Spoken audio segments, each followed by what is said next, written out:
Stock market का, आपके portfolio का और मेरी टी शर्ट का, सबका कलर आज के दिन सेम हो रखा है, वो है लाल। और इसका सबसे मेन कारण है सिर्फ एक आदमी जिसका नाम है ट्रंप। आज के इस कंप्लीट दिन में हम क्या इंपॉर्टेंट पॉइंट है जो हमें समझना जरूरी है और मार्केट का क्या चल रहा है, माहौल क्या चल रहा है, ग्लोबल अपडेट सब कुछ लेते हैं सिंगल वीडियो में। आइए शुरू करते हैं। देखिए, सबसे पहले वॉर चल रही है यूएस वर्सेस ईरान की।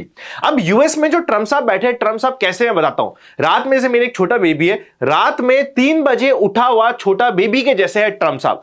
जो उसको चाहिए वो तो पूरा चाहिए। मतलब अगर ट्रंप साहब ने बोला कि भाई मेरे को एक छोटा देश है, इसमें फुल कंट्रोल चाहिए, तो फुल कंट्रोल चाहिए। अगर आपने उसको भाव नहीं दिया तो वो आपकी पूरी रात खराब करेगा, मतलब आपका मार्केट खराब करेगा। आपका स्टॉक मार्केट हो गया, आपने आज के दिन अगर तेहरान की बात करें तो वहां पे एकदम काली काली बरसात हो रही है, इतना एसिडिक लेवल हो चुका है वहां पे, ऑयल सारा का सारा स्पिलेज हो रहा है, ऑयल का ऊपर ऊपर टैंकर्स फट रहे हैं। आप सोच सकते हो कितना बुरा हाल हो रखा है। मतलब ट्रंप साहब या तो कह रहे हैं कि मेरे को पूरा कंट्रोल दे दो, कि भैया आप उठ जाओ, पूरा का पूरा रात में 3 बजे बैठ के मेरे पे ध्यान दो, पूरा का पूरा कंट्रोल मुझे दे दो, वरना मैं पूरी रात खराब करूंगा आपकी। अब रात खराब के मतलब कि मैं पूरा का पूरा देश खराब करके जाऊंगा। इस तरीके से यूएस वर्सेस ईरान की वॉर चल रही है। एक कंफ्यूजन आ रहा है कि क्या यहां पे कोई न्यूक्लियर का भी एंगल आ सकता है क्या। देखिए, मेरी personal expectations and global markets की समझ एंड ग्लोबल में क्या चलता है, किस तरीके से इकोनॉमी चलती है, उसकी समझ में आंसर इज नो। क्योंकि अगर न्यूक्लियर का यहां पे 1% भी इंडिकेशन हुआ तो फिर ये वर्ल्ड वॉर 3 की तरफ चल जाने से इसको रोकना बहुत मुश्किल हो जाएगा। इसलिए मुझे नहीं लगता कि ये न्यूक्लियर वाला एंगल यहां पे आएगा। बट स्टिल अभी क्या हो रहा है, ईरान के ऊपर हो रहा है यूएस की तरफ से अटैक, मतलब वो उसको मारे जा रहे हैं। और ईरान ने क्या किया, ईरान ने कंट्रोल कर रखा है ऑयल को। मतलब अगर आपको पता है स्ट्रेट ऑफ हार्मोज के बारे में, जहां से वर्ल्ड का 20% ऑफ द ऑयल आता है, वहां से अब कोई भी बैरल्स नहीं निकल रहे, कोई भी शिप नहीं निकल रहा है। शिप निकलने के लिए जो इंश्योरेंस कंपनी थी उन्होंने हाथ खड़े कर दिए, भाई साहब हम तो इंश्योरेंस नहीं देंगे। बिना इंश्योरेंस के कोई भी प्राइवेट पार्टी यहां पर रिस्क लेने को रेडी है ही नहीं। तो कंप्लीट ऑयल के प्राइसेस सर्च होते जा रहे हैं। इंडिया में बात करी जाए क्रूड की, तो इंडिया हर दिन का 5 मिलियन बैरल्स इंपोर्ट करता है। अभी उसको $40 से $50 एक्स्ट्रा ऑलरेडी देना पड़ गया है, जिसकी वजह से $200 मिलियन का अननेसेसरी फटका पड़ रहा है इंडिया को। इसे हम अगर 30 डेज से मल्टीप्लाई कर दे कि भैया 30 दिन तक ये कंफ्यूजन चलता रहा, जिसकी वजह से प्राइसेस एस्केलेटेड रहे, तो यहां पे $6 बिलियन का इंपैक्ट होता है इंडियन इकोनॉमी पे, जिसमें हमारा डायरेक्टली इसका लेना देना कुछ भी नहीं है। जस्ट बिकॉज ऑयल के प्राइसेस यहां पे इंक्रीज हो रहे हैं, उसकी वजह से ये हो रहा है। अब ऑयल के प्राइसेस जब इंक्रीज होते हैं ना, तब काफी सारी इंडस्ट्रीज डिस्टर्ब होती है, कंप्लीट ट्रांसपोर्टेशन डिस्टर्ब होता है, ट्रांसपोर्टेशन की कॉस्ट बढ़ती है, हर एक प्रोडक्ट की कॉस्ट बढ़ती है। मैं तो कहता हूं इवन आप देखना अभी बहुत जल्दी आपको एसी, टीवी, फ्रिज के प्राइसेस भी बढ़ते हुए मिलेंगे। बाय द वे, अगर आपको पता है कि एसी के प्राइसेस क्यों बढ़ते हैं, बिकॉज ऑफ डॉलर या बिकॉज ऑफ ऑयल का प्राइसिंग इंक्रीज, तो मुझे कमेंट में डाल के बता दीजिएगा। पर आप ये समझिए कि हर जगह की प्राइसिंग बढ़ेगी, प्राइसिंग बढ़ने से इन्फ्लेशन बढ़ेगा, डॉलर के ऊपर प्रेशर तो चल ही रहा है, जिसकी वजह से आप देख रहे हो कि डॉलर पे प्रेशर बढ़ने की वजह से जो गोल्ड है, जिसको हम बोलते हैं कि भैया वॉर की सिचुएशन में गोल्ड बढ़ना चाहिए, बट जस्ट बिकॉज वहां पे डॉलर की बैंड बचती जा रही है, बिकॉज ये डॉलर में कंफ्यूजन चल रहा है, यूएस का कंफ्यूजन चल रहा है, गोल्ड वहां पे नहीं बढ़ पा रहा इंटरनेशनल मार्केट में अभी भी। इस कंप्लीट कंफ्यूजन के चलते हुए क्रूड इज द मेन की। अगर क्रूड के प्राइसेस और बढ़ते हैं $40 से $50, तो यहां पे हमने डिस्काउंट मान लिया, मार्केट ने भी डिस्काउंट मान लिया, बट अगर ये इससे और इंक्रीज होने की तरफ जाते हैं तो दिस इज समथिंग जो अभी तक मार्केट ने डिस्काउंट नहीं किया है, और ये बड़े नेक्स्ट करेक्शन की तरफ सिग्नल देगा मार्केट में। Next bottom. अभी क्या है, अभी के मार्केट में हर आदमी ये सोचने की कोशिश कर रहा है ये बॉटम और ये बॉटम बन गया। और ये बॉटम बनने के चक्कर में लोग कर क्या रहे, देखो अगर आप ये समझ रहे हो कि बॉटम मानते हुए आदमी या फिर जो भी काम कर रहा है वो ईटीएफ बाय कर रहा है, मैं कह रहा हूं चल कोई बात नहीं, तू एक बार को बच जाएगा। आप म्यूचुअल फंड बाय कर रहे हो, मैं कहता हूं कोई बात नहीं, आपको 10 साल का टाइम रहेगा, आप बच जाओगे।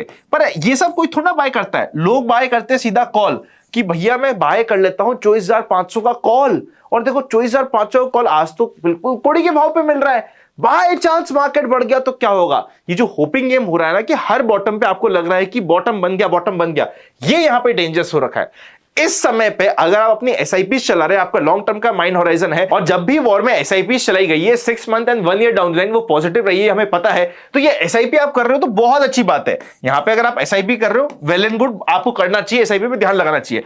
रैंडमली लमसम कर रहे हो तो ये भी फंस सकता है। अभी भी क्या हो रहा है गोल्ड में, सिल्वर में तो लोगों ने 4-4 लाख पे लमसम कर रखा है मोमेंटम प्ले करते हुए। इस तरीके से काम नहीं होता, लमसम हैवी करने का अभी समय नहीं है। इसको अगर आपको करना भी है तो एसटीपी के थ्रू प्रॉपर्ली म्यूचुअल फंड्स में करा हुआ स्टिल ओके, कि आपने अपने जो एसटीपी करना चाहते हो, लमसम करना चाहते हो, उसको एटलीस्ट आने वाले 3 से 4 मंथ्स में डिवाइड कर दिया, then it is okay on a weekly SIP basis या weekly STP basis, it's okay.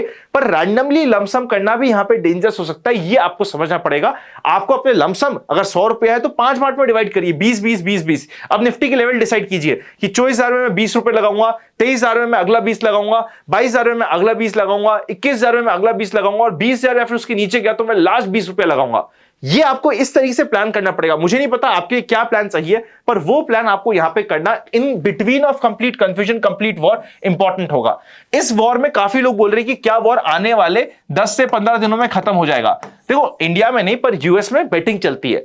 क्या प्रोबेबिलिटी हो रही है? प्रोबेबिलिटी के अकॉर्डिंग मार्च में भी वॉर खत्म होगा, इसकी प्रोबेबिलिटी आज के दिन मात्र 25-30% है। मतलब यूएस के लोग जो यूएस में बैठे हुए हैं उनको नहीं लगता कि इमीडिएटली वॉर खत्म होगा। किसी भी वॉर को स्टार्ट करना बहुत आसान है, पर उसको कंक्लूजन तक लाके खत्म करने में बहुत टाइम लगता है। अभी आप एग्जांपल ले लीजिए रशिया यूक्रेन का, आज तक भी वॉर चली रही है, पता ही नहीं क्या हो रहा है, पर मार्केट उसको कितना डिस्काउंट करेगा, मार्केट कब तक उस पर रिएक्ट करेगा, दैट इज मोर इंपॉर्टेंट।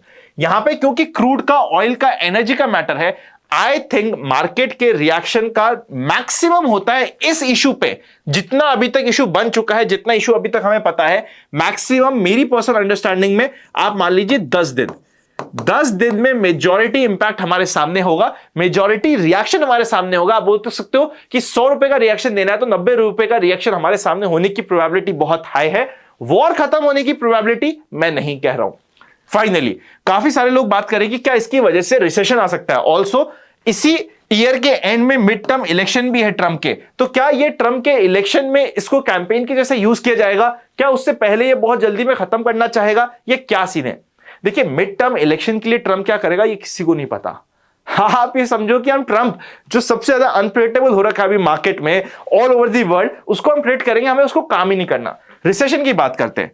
देखिए, क्या रिसेशन की तरफ हम जा रहे हैं, इतना जल्दी कहना ये गलत होगा, क्योंकि जो इंपैक्ट है ना $6 बिलियन, ऐसे तो हमें लग रहा है कि भाई बहुत बड़ा इंपैक्ट है। आप इसको 6 को बढ़ा के $10 बिलियन इंपैक्ट कर दीजिए, पर मंथ आ रहा है इंडिया के ऊपर।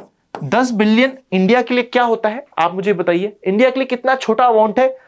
ऐसे आपको दिखने में बड़ा लग रहा है, पर इंडिया की जीडीपी, इंडिया का जो पर्सपेक्टिव चल रहा है उसके पर्सपेक्टिव में लगा के देखिए कितना बड़ा अमाउंट है। इतना बड़ा अमाउंट नहीं है। तो इतने से रिएक्शन पे ये बोल देना कि भाई हम रिसेशन पे जा रहे हैं, मुझे नहीं लगता कि हम रिसेशन की तरफ है। पर हां, ये वॉर की वजह से जो एनर्जी क्राइसिस हो रखा है, हम एनर्जी क्राइसिस की तरफ है, और हम क्या बहुत क्लोज है वो एनर्जी क्राइसिस में और कोई बस्ट आउट होने के? I would say probability is yes, पर recession I think it is very early to say. Already sluggish market चल रहा है, अभी बहुत ज्यादा मैडनेस अभी तक हुई नहीं है, क्योंकि मैडनेस नहीं हुई है तो इतनी रिसेशन कह देना भी गलत होगा। आई होप ये सारे के सारे इंपॉर्टेंट पॉइंट्स आपको हेल्प करेंगे। अब अगर हम कंक्लूजन में निफ्टी की बात करें तो निफ्टी, बैंक निफ्टी दोनों अपने 200 डे मूविंग एवरेज के नीचे है।